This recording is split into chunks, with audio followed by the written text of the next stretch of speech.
Chaplain Erika, and I'm a priest at St. Barnabas in Scottsdale. I'm a mom of 3 kids.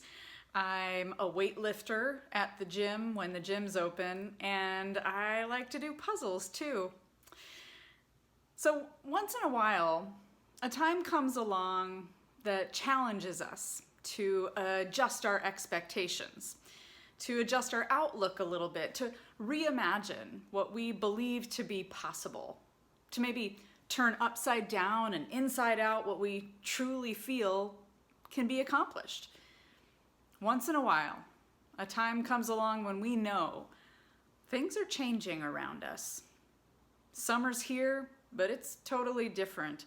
School was totally weird and different. Church, camp, all of this is on computers and tablets and smartphones, and so that once in a while that we know things are going to be different, it's happening right now. Hi, my name is Chaplain Holly, and I am a priest here in your diocese at our cathedral, Trinity Cathedral in downtown Phoenix. And my husband and I live in Tempe. We mentor a teenage boy. We are parents of a 12-year-old Labrador Retriever, and I'm so pleased to be with you today. Wanted to share a little bit about what we're doing here at camp this year. You know, once in a while, ideas come along that are creative in new ways.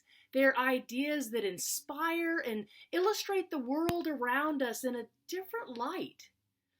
Ideas that break open a new story and how the love of God can shine brightly in our neighborhoods, in our cyber communities, our churches, our school communities, and in the world around us, and even in our own hearts.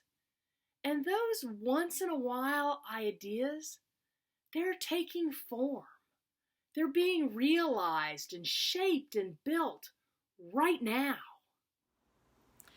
So that once in a while thing, well, really, it's all the time that God is creating people who are complex and generous and creative and artistic and inspiring and funny and challenging and amazing.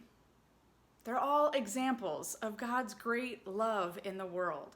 All the time, God is creating people who hit snags, and they respond with sass, with style, and with soul.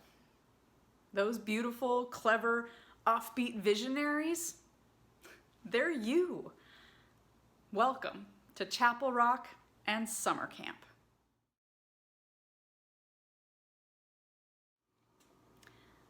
We don't despair when snags hit our lives, because overcoming snags gives us sass. And when we have sass, we get style, and style gives us soul. And having soul does not disappoint, because God has poured out love into our hearts through the Holy Spirit. That's from Paul's letter to the Romans, chapter 5, verses 3 through 5. This is the lesson from the Holy Bible that sets the tone or the spirit for our entire week together. This little snippet of words straight from our family album. This week, we're going to share the stories of girls and women in the Bible who are much like you, whether you identify as a boy or a girl or non-binary. They're people who experience snags, times and events in their lives that are causing them suffering or pain, times and events that were really difficult, and they're going to tell what happens to them in those moments through their own eyes. We're going to share with you the stories of people who exhibit some sass, people who persevere, they push through those tough times. We're going to share about people who have style, who exhibit a lot of character, who make us go, wow, that person really has it together. And also about these people who share their souls with us, their hopes and their joys. All of these beloveds of God who pour out all of that love that God has for us, and they show us the ways to weather our own storms and challenges in life.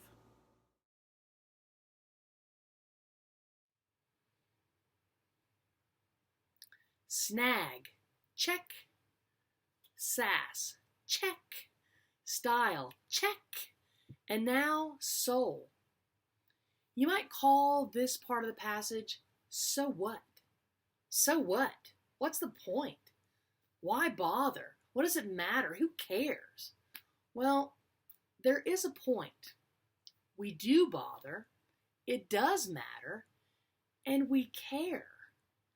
Let's start at the very beginning. A very good place to start. At the beginning of our time together, we talked about this being a particular time in a particular place with particular people.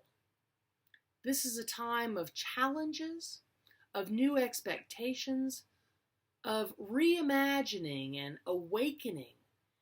And this was the case for Paul. It was the case for Mary and Sarah, the Samaritan woman and Hannah, Salome and Ruth, Phoebe and Naomi, Mary of Bethany and Rachel, Martha and Miriam, and for the last four women, and for you too. Paul had a calling, and so do you. Paul had ideas that were taking form, the form of this letter to the Romans, the form of 6 other letters that he wrote, ideas that were being realized and shaped and built right then.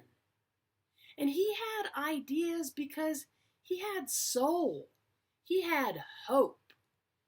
And our last 4 stories are about soul and about hope for the future.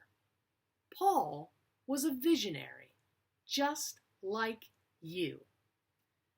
Now, these last 2 stories are all about souls, about the hope that is in us because of our love for God and God's love for us.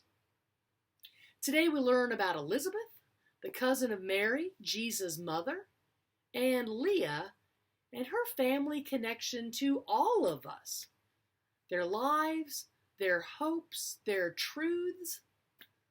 Let's go back in time and hear their stories.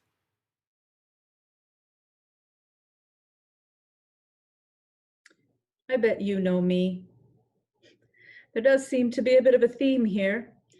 Mary, the mother of Jesus, Sarah, the mother of Isaac, Salome, mom of those 2, James and John, one on your right, one on your left.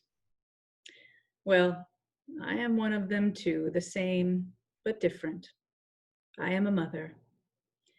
The mother of someone you may have heard of before. He was known for eating locusts and wild honey, for perhaps looking a bit wild and spending a lot of time in the wilderness. He was also beheaded for what seems like no good reason. Perhaps as importantly, you might know that I'm related to Mary, Jesus's mother. Some think we're first cousins, but it don't really matter. We're a family. The most important thing I can tell you about me is that I bore hope to the world in my boy, and I recognize hope in the world too. When I saw Mary and she told me she was going to have a baby, wow, I felt the miracle in my own body so much that the baby in my womb, John, leapt. Together we knew Jesus would usher in a new covenant for all people. That's why you'll find us in the New Testament. We knew this baby would change the world forever.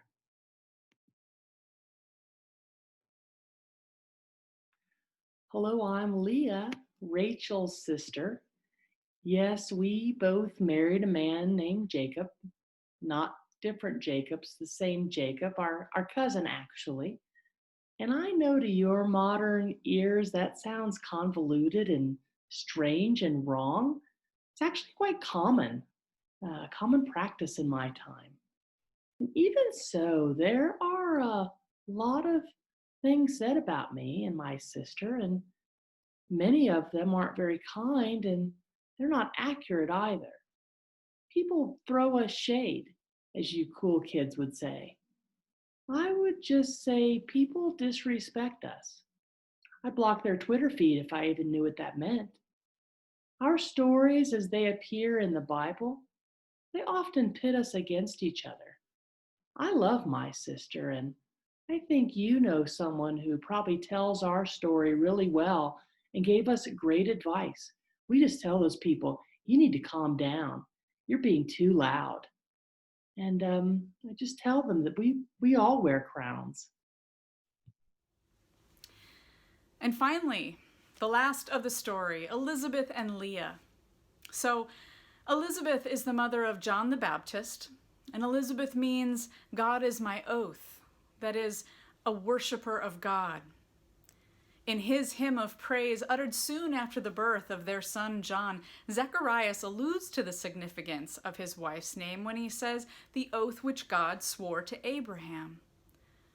The son was called John by divine command and means the mercy or favor of God.